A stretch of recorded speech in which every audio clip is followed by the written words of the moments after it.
The sad truth, wrote Carl Jung, is that man's real life consists of a complex of inexorable opposites, day and night, birth and death, happiness and misery, good and evil.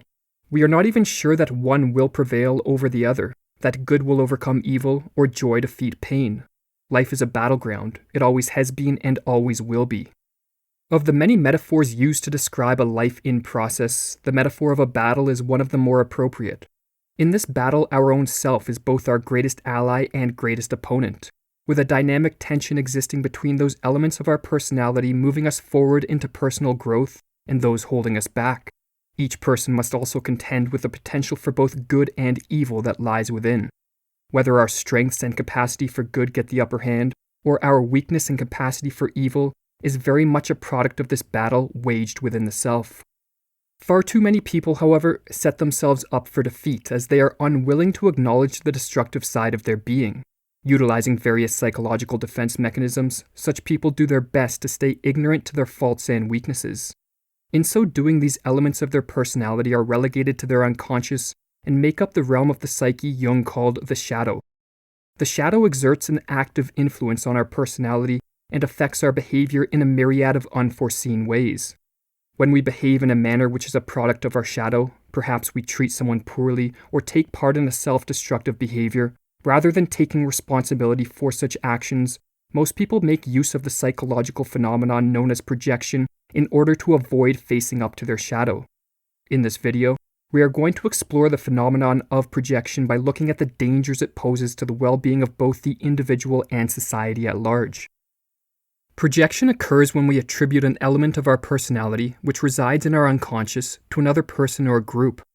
We can project both negative and positive characteristics, however, there is a greater tendency to project the former rather than the latter.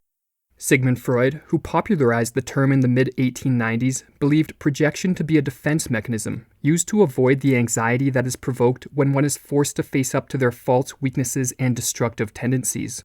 Jung's view of projection was similar to Freud's, and as he explains in Archaic Man, projection is one of the commonest psychic phenomena.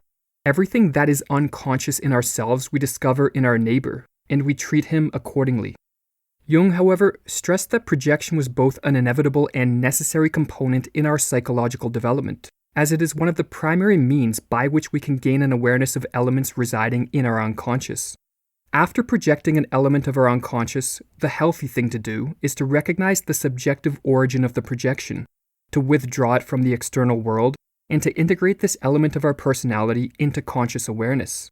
Only by withdrawing our projections and becoming aware of the faults we previously projected onto others can we ever hope to take corrective measures. This process of withdrawal and integration is a difficult task, for it takes courage to face up to one's weaknesses and dark qualities.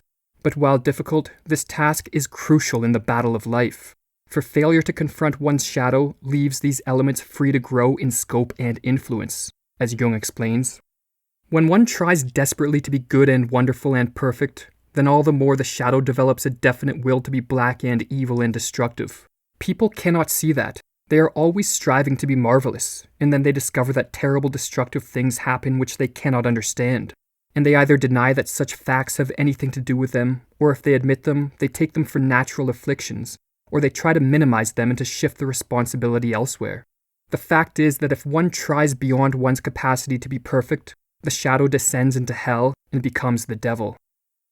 Those who rely too heavily on projection to shield them from their shadow, who never strive to question whether the image they hold of themselves is perhaps too perfect, go through life forever in need of scapegoats or people on whom to blame all their problems.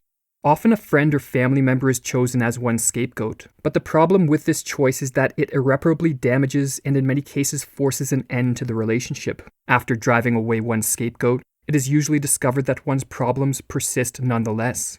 This spurs some to look within and to face up to the elements of their personality they have for so long tried to deny. But rather than partaking in this internal reflection, most people merely look for another scapegoat.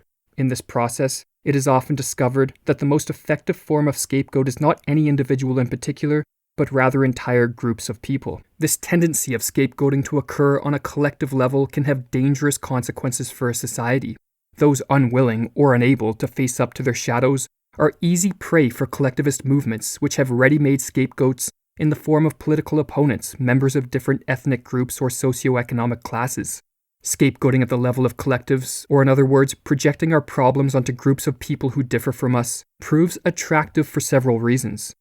It allows us to avoid the damage to our personal relationships which occurs when we use someone close to us as a scapegoat. Furthermore, given that our interactions with members of the scapegoated group are usually limited, we do not risk awakening to the realization that these people are not nearly like the distorted image of them we hold in our psyche. Scapegoating at a group level is made easier by the fact that those in the scapegoated group, being composed of individuals with their own weaknesses and flaws, may in fact behave in ways that provide legitimate reasons for indignation, or as Jung put it, not that these others are wholly without blame, for even the worst projection is at least hung on a hook, perhaps a very small one, but still a hook offered by the other person. But as Jung recognized, there is a tendency within collectivist movements to take this small hook offered by one's opponents and to hang on it virtually all that is wrong with oneself in the world. When we cast a group of people in this negative light, seeing them as the primary source of all that ails a society, it becomes possible to justify persecution, violence, and perhaps even extermination of the group in question.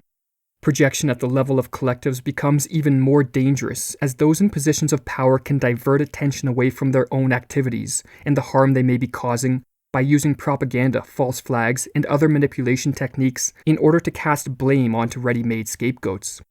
Due to the terrible consequences that can emerge at both the level of the individual and of society when we fail to recognize, in the words of Alexander Solzhenitsyn, that the line dividing good and evil cuts through the heart of every human being, it is of the utmost importance that we strive to recognize our shadow qualities and to integrate them into our conscious awareness. Only then will we be in an adequate position to evaluate the true sources of evil in this world. On the other hand, if we fail to recognize the subjective origin of our projections, not only will our own well-being suffer, but we will contribute on a global scale to much unnecessary conflict. Jung went as far as to suggest that if psychological projection at a collective level became too widespread, war would be the likely outcome. For he believed that the greatest danger to civilization lay not in the weapons we have at our disposal, but in our inability to understand our own selves. For it is this ignorance and the failure to face up to our own weaknesses and destructiveness that causes what should be an internal battle to manifest itself in the external world. Modern people, wrote Jung, are ignorant of what they really are. We have simply forgotten what a human being really is, so we have men like Nietzsche and Freud and Adler who tell us what we are quite mercilessly. We have to discover our shadow, otherwise we are driven into a world war in order to see what beasts we are.